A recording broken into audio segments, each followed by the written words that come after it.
વંદન, પ્રણામ, નમસ્કાર, પગે લાગવું. આમ તો શબ્દો વિવિધ છે, પણ એનો અર્થ એક જ છે કે સામેવાળાને માન આપવું. પણ આ જે કંઈ ક્રિયા છે તે હિન્દુ સંસ્કૃતિની પરંપરા પ્રમાણેની છે. વડીલો હોય,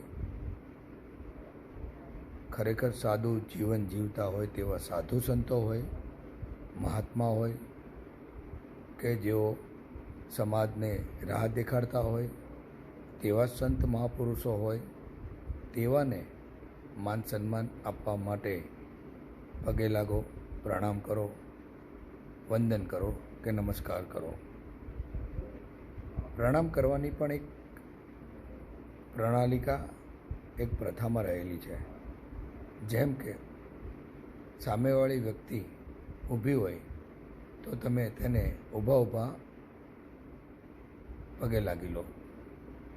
સામેવાળી વ્યક્તિ બેઠી હોય તો ખાસ કરીને આ હું સ્ત્રીઓ અને મહિલાઓ માટે વાત કરું છું. તેઓએ સામે બેસીને પલોઠી વાળીને પગે લાગવું જોઈએ, નહીં કે બીજી કોઈ પરિસ્થિતિમાં પગે લાગો તે જરૂરી નથી.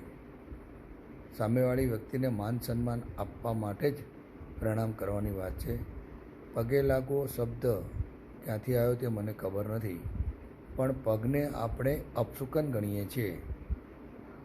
જેમ કે તમારાથી કોઈને ગમે ત્યાં પગ અડી જાય, ગોઠણે કે કોઈ શરીરના અંગ ઉપર અથવા કોઈ વસ્તુ પર કે ખાસ કરીને પુસ્તક પર, કારણ કે પુસ્તકને આપણે પવિત્ર ગણીએ છીએ, ત્યારે આપણે હાથથી એને પગે લાગીએ અથવા એનું માફી માગીએ આપણે હાથ અડાડીને. એટલે હાથ એ પવિત્ર છે, પગ એ પવિત્ર નથી. એક વાત તમે સમજી લેજો, કારણ કે પગને અડવાથી સામેવાળી વસ્તુ કે માણસની જે કંઈ અંગ હોય તે અપવિત્ર થતું હોય તેવો આભાસ વ્યક્ત કરવા માટે આપણે તેને હાથથી માફી માગીએ છીએ. એટલે હાથ એ જ પવિત્ર છે. એટલે બને ત્યાં સુધી હાથથી પ્રણામ કરો, બે હાથ જોડીને પ્રણામ કરો, વંદન કરો, નમસ્કાર કરો.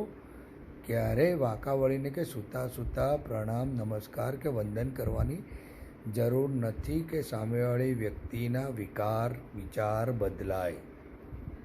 બહુ ધ્યાનથી સાંભળી લેજો મારી વાત.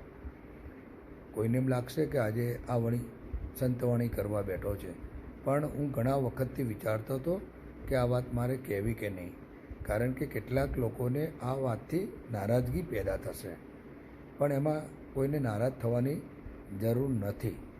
મારી વાત તમને માન્ય ન હોય તો મારો વિડીયો ન જોશો. થેન્ક યુ, આભાર, શુક્રિયા.